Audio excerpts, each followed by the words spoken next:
Hello दोस्तों, आपका हार्दिक स्वागत है आपके अपने यूट्यूब चैनल पर। आज अपने सेकंड ग्रेड एग्ज़ाम हिंदी 2016 के आरंभिक प्रश्नों का 360 डिग्री विश्लेषण करेंगे। अभी जो जितने भी साथी इस वीडियो को देख रहे हैं, वो अपने-अपने स्टेटस में जाके और इस वीडियो को शेयर कर दो ताकि ज़्यादा से ज़्यादा लोग जुड़ जाएँ। जितने ज़्यादा जुड़ेंगे उतना ही क्या है कि हमें भी हौसला मिलेगा कि जो काम कर रहे हैं वो सकारात्मक है। और निश्चित तौर से जो प्रश्न करेंगे तो उन प्रश्नों को मूल तौर से 360 डिग्री एंगल से उसका उत्तर ढूंढेंगे भी। अगर ये पेपर में प्रश्न दोबारा रिपीट हो जाता है तो कैसे इसका सुलझाव करेंगे, है ना? अभी एक बार सभी के सभी लाइव हो जाओ। ठीक है, हाँ, लाइव हो जाओ भाई सारे के सारे। और इधर जो और भी साथी जुड़ रहे हैं, जो भी साथी जुड़े हुए हैं, वो भी शेयर कर दो सारे के सारे।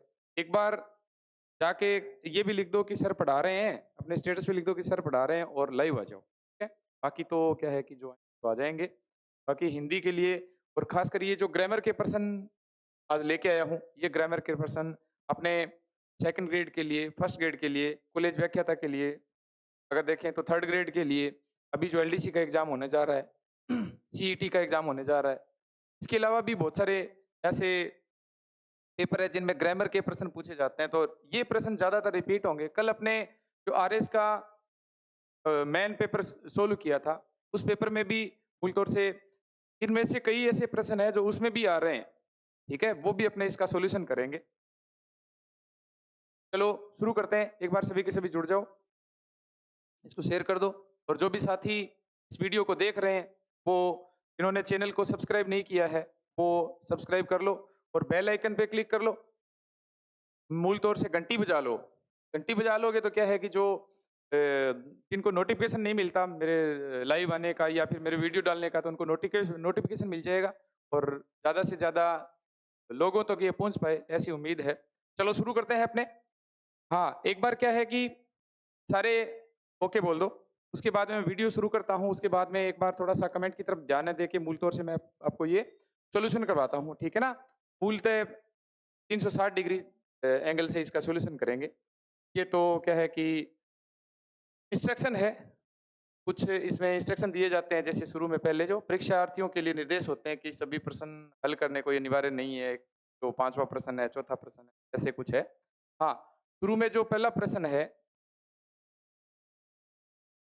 वो आपके स्क्रीन पर ये रहा,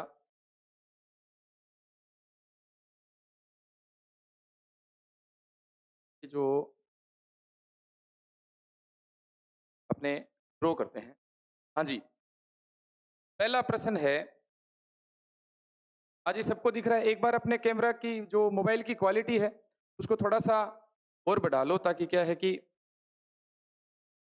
प्रश्न अच्छे से समझ में आ जाए। पहला प्रश्न है, निम्नलिखित में विस्मयादि बोधक अव्यय का उदाहरण है। अब विस्मयादि बोधक अव्यय का उदाहरण है तो पढ़ते ही आपको समझ में आ जाना चाहिए कि विस्मयादि बोधक अव्यय, विस्मयादि बोधक अव्यय मतलब है कि अव्यय क्या होते हैं? अव्यय वे होते हैं जिनका लिंग वचन एवं कारक चिन्हों के आधार पर परिवर्तन नहीं होता। वो क्या होते हैं? तो वो अव्यय होते हैं। जिनका लिंग वचन एवं कारक चिन्हों के आधार पर परिवर्तन नहीं होता, वो अव्यय होते हैं। अव्यय के 4 भेद होते हैं। एक तो होता है रीतिवाचक, सॉरी, क्रिया विशेषण अव्यय होते हैं, एक होते हैं समुच्चय बोधक अव्यय, एक होते हैं संबंध बोधक अव्यय, एक होते हैं विस्मयादि बोधक अव्यय, ठीक है ना? क्रिया विशेषण अव्यय वो होते हैं जो क्रिया की विशेषता बताते हैं। दो वाक्य में दो शब्दों को जोड़ने वाले वाक्य वो समुच्चय बोधक अव्यय होते हैं। एक संज्ञा से दूसरे संज्ञा के साथ अपना संबंध प्रकट करने वाले जो शब्द होते हैं वो संबंध बोधक अव्यय होते हैं। और वे शब्द जिनका जो हर्ष, शोक, करुणा, द्वेष, घृणा, ईर्ष्या, विस्मय, आश्चर्य आदि का भाव प्रकट करने वाले शब्द होते हैं, वे होते हैं विस्मयादि बोधक अव्यय। अब इनमें से ऐसा कौन सा शब्द है जो मूल तौर से विस्मयादि बोधक अव्यय का उदाहरण है? कमेंट में एक बार सभी लिखो। और मैं क्या है कि अपने प्रश्न पे आ रहा हूँ, एक बार कमेंट बॉक्स है वो थोड़ा सा मैं स्किप कर रहा हूँ, सीधा इस पे ध्यान देना। हाँ, विस्मयादि बोधक अव्यय का उदाहरण है। हेलो, आवाज सबको क्लियर आ रही है ना? हाँ, विस्मयादि बोधक अव्यय का उदाहरण है तो जैसे देखो, मानो, ताकि, एक बार 1 मिनट भाई, फोन को साइलेंट कर देता हूँ। जैसे ही लाइव आते हैं बच्चे पहले पहले कॉल करते हैं, पता लग जाता है। हाँ जी, यदि, और ये है वाह। अब हर्ष, शोक, करुणा, द्वेष, घृणा, ईर्ष्या आदि का भाव प्रकट करने वाले शब्द है वो तो होते हैं वाह आपने मेरा नाम रोशन कर दिया, वाह आपने अच्छा काम किया है, वाह क्या बात है। तो ये जो शब्द है ये विस्मयादिबोधक अव्यय शब्द है। बाकी मानो, ताकि और ये यदि शब्द है ये मूल तौर से समुच्चय बोधक अव्यय शब्द है ना। कौन से अव्यय शब्द है? तो ये समुच्चय बोधक अव्यय शब्द है। ठीक है, दूसरा प्रश्न देखो, बहुत महत्वपूर्ण है दूसरा प्रश्न, बहुत इंपॉर्टेंट है भाई।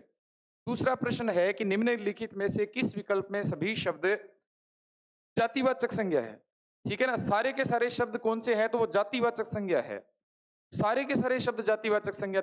अब देखो अपने ये जमाना गया कि एक प्रश्न पूछा जाता था, एक शब्द पूछा जाता था और एक शब्द में कौन सा संज्ञा है, कौन सी सर्वनाम है। ऐसे नहीं, आजकल तो बहुत सारे पूछे जाते हैं। अब ये जो भारत है ना, इस भारत शब्द में तो व्यक्तिवाचक संज्ञा है, रामायण में व्यक्तिवाचक संज्ञा है, मोहन में व्यक्तिवाचक संज्ञा है। तो ये क्या हो जाएगा? ये तो व्यक्तिवाचक हो जाएगा। ठीक है ना, क्या हो जाएगा? ये व्यक्तिवाचक हो जाएगा। ये पुस्तक, पहाड़ और नदी, ये तीनों की तीनों शब्द जातिवाचक संज्ञा है भाई। इसमें कौन सी संज्ञा है? तो इसमें जातिवाचक संज्ञा हो जाएगा ये। ठीक है, अगर ये तीनों देखें तो जयपुर में व्यक्तिवाचक संज्ञा है, नोट कर लेना, महत्वपूर्ण है ये। जयपुर में व्यक्तिवाचक संज्ञा है, लड़की शब्द में जातिवाचक संज्ञा है और बुढ़ापा शब्द में भाववाचक संज्ञा है। भी भाववाचक संज्ञाएं वो होती है जिनको देख नहीं सकते, छू नहीं सकते, सिर्फ इनको महसूस कर सकते हैं। ये जो गंगा शब्द है, गंगा व्यक्ति का नाम होता है, इस वजह से सॉरी गंगा नदी का नाम होता है, तो नदी का नाम होने के कारण इसमें व्यक्तिवाचक संज्ञा होती है। हिमालय पर्वत का नाम है और पर्वत का नाम होने के कारण व्यक्तिवाचक संज्ञा होती है। मनुष्य, मनुष्य जाति से संबंधित है, तो इसमें कौन सी संज्ञा है? तो जातिवाचक संज्ञा। अब इसमें अगर सभी विकल्प जातिवाचक संज्ञा है के है तो वो कौन सा हो जाएगा? तो वो पहाड़, नदी और पुस्तक इसमें जातिवाचक संज्ञा है, सारे के सारे शब्द। ठीक है ना, अगला प्रश्न देखते हैं, प्रश्न नंबर 3। निम्न में से किस विकल्प के सभी शब्द है, हाँ जी सबको साफ दिख रहा है ना, किस विकल्प के सभी शब्द है वो भाववाचक संज्ञा के अंतर्गत है? साफ दिख रहा है सबको? ठीक है, थोड़ा सा कैमरा क्वालिटी और बढ़ा लो भाई। हाँ, किस निम्नलिखित में से किस विकल्प के सभी शब्द भाववाचक संज्ञा और वो भी नहीं है? मतलब एक ऐसा शब्द मिलेगा आपको जो क्या है कि भाववाचक संज्ञा नहीं होगा, कोई और चीज दूसरी संज्ञा होगी। अब ये जो मिठास शब्द है, मिठास शब्द में मूल तौर से मीठा के आस प्रत्यय लगने से मिठास बनता है, ये भाववाचक संज्ञा है। ठीक है ना, शिष्टता भाववाचक संज्ञा है और महात्म्य, महात्मा के ये प्रत्यय लगने से महात्म्य बनता है, ये भाववाचक संज्ञा है। ठीक है ना, अगला अगर देखें तो राष्ट्रीयता भाववाचक संज्ञा है, देवत्व भाववाचक संज्ञा है, देवत्व को देख नहीं सकते, छू नहीं सकते, महसूस कर सकते हैं। हाँ जी, माधुर्य शब्द, मधुर विशेषण से बनी भाववाचक संज्ञा है, ये भी भाववाचक संज्ञा है। नम्रता, नम्र शब्द से नम्रता बनाए, नम्र विशेषण होता है, नम्रता हो जाएगा। ठीक है ना, दास से दासता बनाए, जातिवाचक संज्ञा से व्यक्तिवाचक संज्ञा सॉरी भाववाचक संज्ञा बनी है। व्यवहार से व्यवहारिक बना है। ठीक है ना, व्यवहार शब्द है वो अव्यय है एक। अब देखो दानव, देखो भाई, अब दानव, दानव और दूसरा शब्द है मनुष्य, मनुष्य जाति आ गया, ब्राह्मण शब्द जाति आ गया। अब पूछा क्या गया है? भाववाचक संज्ञा नहीं है, ये भी भाववाचक संज्ञा है लेकिन ये भाववाचक संज्ञा नहीं। ठीक है, दानव, मनुष्य और ब्राह्मण इन तीनों में कौन सी संज्ञा है? तो दानव में जातिवाचक संज्ञा, मनुष्य में जातिवाचक संज्ञा और ब्राह्मण ब्राह्मण में भी जातिवाचक संज्ञा। ठीक है ना, तो भाववाचक संज्ञा का कौन सा उदाहरण नहीं है? तो 4 नंबर उत्तर हो जाएगा। ठीक है, अगला देखते हैं, 4 नंबर का प्रश्न है कि निम्नलिखित में से किस वाक्य में संबंधवाचक सर्वनाम का उपयोग या प्रयोग नहीं हुआ है? संबंधवाचक सर्वनाम, संबंधवाचक सर्वनाम वो होते हैं जिनमें एक सर्वनाम दूसरे सर्वनाम के साथ अपना संबंध प्रकट करता है। ठीक है ना, एक सर्वनाम दूसरे सर्वनाम के साथ अपना संबंध प्रकट करता है, उनको संबंधवाचक सर्वनाम कहते हैं। आवाज सबको क्लियर आ रही है ना? एक सर्वनाम दूसरे सर्वनाम के साथ अपना संबंध प्रकट करता है। उसमें पूछा गया है खास तौर से, जब भी आपके पेपर में पूछा जाए कि संबंधवाचक सर्वनाम का प्रयोग नहीं हुआ है, ये चीज जरूर जरूर नोट कर लेना। जब भी मैं भी एग्जाम दिया करता था तो ये नहीं और है, इनमें कंफ्यूज हो जाता था, कई बार ये दिखता ही नहीं था, दिमाग खुद ही पढ़ लेता था।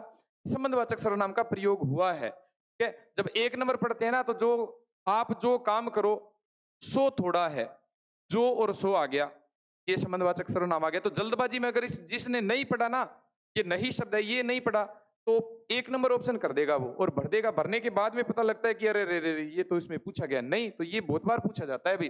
ठीक है, अगला जो है, जितना गुड़ खाओगे उतना मीठा है, सॉरी जितना गुड़ डालोगे उतना मीठा होगा। तो जितना उतना आ रहा है। अब तुम अपनी पुस्तक पुस्तक पढ़ो। अब तुम शब्द क्या होता है? मध्यम पुरुषवाचक सर्वनाम होता है, ठीक है? और ये जो अपनी है ना, ये निजवाचक सर्वनाम है भाई।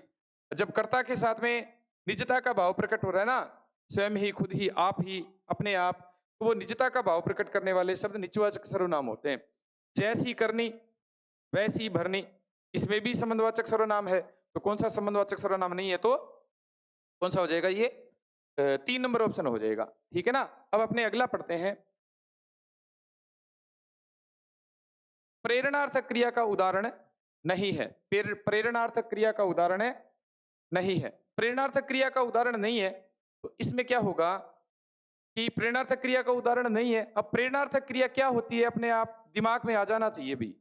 पेपर में आते ही अपने दिमाग में ये जरूर होना चाहिए कि प्रेरणार्थक क्रिया कौन सी होती है।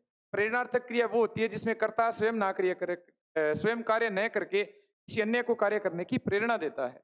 कर्ता स्वयं कार्य न करके किसी अन्य को कार्य करने की प्रेरणा देता है, वह होती है प्रेरणार्थक क्रिया। पूछा गया है प्रेरणार्थक क्रिया का उदाहरण नहीं है, ठीक है? तो राम, गोविंद ने राम को जगवाया। अब इसमें वाया प्रत्यय लगता है या वाना प्रत्यय लगता है, ये भी ध्यान रखना। रमेश मजदूर से पेड़ कटवाता है, खुद काटता नहीं है, खुद जागता नहीं है। प्रशांत अनिल से पत्र लिखवाता है। अब लिखवाता है तो खुद लिखता नहीं है, लिखवाता है। लेकिन ये देखो, वह खाना खाकर सो गया। मूल तौर से वह खाना खाकर सो गया। अब इसमें देखो, इसमें प्रेरणार्थक क्रिया नहीं है, तो कौन सी क्रिया है? एक बार कमेंट बॉक्स में लिखो भी, ठीक है? प्रेरणार्थक क्रिया इसमें नहीं है, तो इसमें जैसे एक कार्य पूर्ण होके उसके बाद में दूसरे कार्य प्रारंभ होता है, जहां एक कार्य पूर्ण हो जाता है और उसके बाद में दूसरा कार्य प्रारंभ होता है ना, तो वहां पूर्वकालिक क्रिया होती है भाई। कौन सी क्रिया होती है? तो पूर्वकालिक क्रिया, ठीक है ना? तो प्रेरणार्थक क्रिया का उदाहरण कौन सा नहीं है? तो वह खाना खाकर सो गया। अपने अगला पढ़ते हैं। अगला जैसे 6 नंबर का उदाहरण पढ़ते हैं। 6 नंबर का उदाहरण है कि निम्न वाक्यों में से कौन सा वाक्य मिश्र वाक्य नहीं है? अब मिश्र वाक्य नहीं है। अब नहीं आते ही आपके दिमाग में आ जाना चाहिए कि नहीं पूछा गया है और मिश्र वाक्य पूछा गया है। तो वाक्य के 3 भेद होते हैं रचना के आधार पर: सरल वाक्य, संयुक्त वाक्य और मिश्र वाक्य। कौन कौन से भेद होते हैं? सरल वाक्य, संयुक्त वाक्य और मिश्र वाक्य, ठीक है ना? मिश्र वाक्य वो होते हैं कहा, कि, क्योंकि, ठीक है ना? उसने कहा था कि। अब इसमें की जितने भी शब्द आ रहे हैं, या फिर जब, तब, जो, सो, जिसने, उसने, ऐसे जो शब्द आते हैं वो सारे के सारे मिश्र वाक्य होते हैं और अर्थ के आधार पर वो सारे के सारे संकेतवाचक वाक्य होते हैं। तो पूछा गया मिश्र वाक्य नहीं है।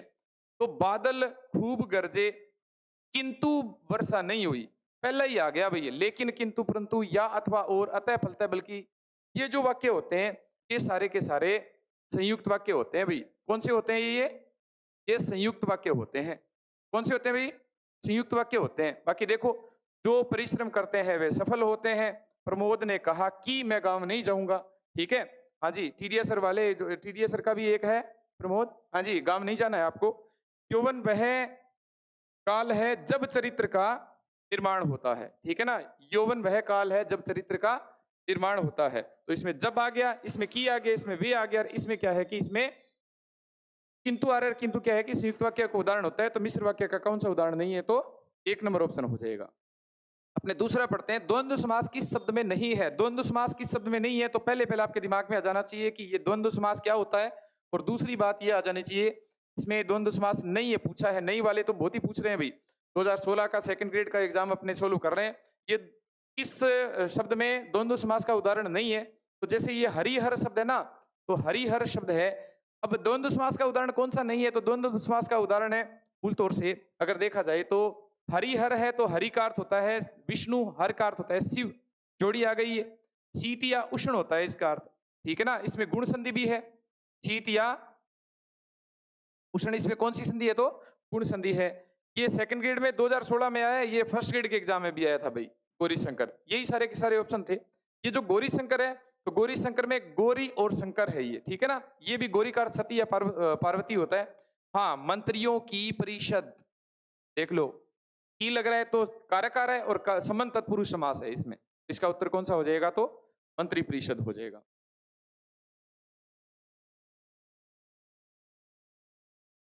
हाँ जी, इस समास में विशेषण विशेष्य या उपमान उपमेय का संबंध होता है। प्रश्न पढ़ते ही अर्थ समझ में आ गया होगा आपका, ठीक है ना? हाँ जी, विशेषण विशेष्य या उपमान उपमेय में संबंध। जो विशेषण विशेष्य होता है या फिर उपमान उपमेय होता है, तो उसमें एक ही समास है जिसमें विशेषण विशेष्य उपमान उपमेय में संबंध होता है जो रूपी या के समान शब्दों का जिसमें लोप होता है, वो कौन सा समास होता है? तो वो कर्मधारय समास होता है। ठीक है ना? कौन सा समास होता है? तो वो कर्मधारय समास होता है। अगला अपने पढ़ते हैं वागीश का संधि विच्छेद। याद करो, कल अपने आरएस का एग्जाम सोल्व कर रहे थे, और एग्जाम सोल्व कर रहे थे तो वहां वागीश का संधि विच्छेद ही आया था। ठीक है ना? और वागीश का संधि विच्छेद, ये देखो इसमें ऑप्शन है और उसमें ऑप्शन नहीं थे, उसमें संधि विच्छेद करके लिखना था, इसमें संधि विच्छेद अपने सामने पड़ा है, बस अपने को छांटना है। अब याद करो, कल किया था आपने। तो इसका संधि विच्छेद क्या होता है? तो इसका संधि विच्छेद है वाक प्लस में ईस। ठीक है ना? हलंत वाला कौन सी संधि है इसमें? तो इसमें कौन सी संधि है? तो भाई व्यंजन संधि है। कौन सी संधि है? तो वो व्यंजन संधि है। अगला अपने 10 नंबर पढ़ते हैं, विशेषण उपवाक्य है। देखो, जो उपवाक्य होते हैं ना, मिश्र वाक्य, और मिश्र वाक्य में क्या होता है? एक तो प्रधान वाक्य होता है, एक उसमें आश्रित उपवाक्य होता है। तो एक आश्रित उपवाक्य होता है और एक प्रधान वाक्य होता है ना, तो उसमें क्या है कि मूल तौर से जो प्रधान वाक्य होता है वो तो क्या है कि जिसमें की शब्द जो जुड़ता है, गुरुजी ने कहा, कहा तो ये शब्द है, ये प्रधान वाक्य है। लेकिन आश्रित उपवाक्य वो होते हैं, 3 प्रकार के होते हैं ये आश्रित उपवाक्य। ठीक है? संज्ञा आश्रित उपवाक्य, विशेषण आश्रित उपवाक्य और क्रिया विशेषण आश्रित उपवाक्य। ठीक है ना? कौन से आश्रित उपवाक्य? तो क्रिया विशेषण आश्रित उपवाक्य। इसमें क्या है कि ये जो 2 नंबर है ना, जो और वे लगते हैं ना, याद रखना, ये तो है विशेषण आश्रित उपवाक्य, और ये जो गुरुजी ने कहा कि ये संज्ञा आश्रित उपवाक्य है। ठीक है ना? और ये जो दोनों शब्द है ना, ये दोनों के दोनों शब्द है, ये क्रिया विशेषण है भाई, ये क्रिया विशेषण के उपवाक्य है, ये ध्यान रख लेना। ठीक है? पहला कौन सा है? तो संज्ञा आश्रित उपवाक्य है। ये विशेषण आश्रित उपवाक्य है जिसमें जो और वे लगते हैं, मैं, वह, यदि, तो ये कौन से वाक्य होते हैं? तो ये क्रिया विशेषण आश्रित वाक्य होते हैं। ठीक है ना? हाँ जी, अगला अपने पढ़ते हैं संयुक्त वाक्य है। अभी अपने किया था, एक प्रश्न किया था ना, संयुक्त वाक्य वो होते हैं जिसमें लेकिन, किंतु, परंतु, या, अथवा, और, अतः, फलतः, बल्कि जो लगते हैं वो सारे के सारे संयुक्त वाक्य होते हैं। इसमें देखो, जो वहां प्रश्न अगर सोल्व जिसने किया है सही होगा तो वो यहां भी हो जाएगा। ये देखो क्या लग रहा है, तो इसमें क्या लग रहा है? तो इसमें किंतु लग रहा है, और किंतु लगते ही क्या बन जाएगा? तो ये मूल तौर से संयुक्त वाक्य बन जाएगा। संयुक्त वाक्य में या, अथवा, और, लेकिन, किंतु, परंतु, अतः, फलतः, बल्कि। बाकी ये देखो, जैसे जिसमें, वही, जिसने, बच्चों को उसकी पुस्तकें लौटा दो, सीधा सा यही है, सरल वाक्य है। तो संयुक्त वाक्य कौन सा हो जाएगा? तो 4 नंबर का हो जाएगा। अपने अगला पढ़ते हैं,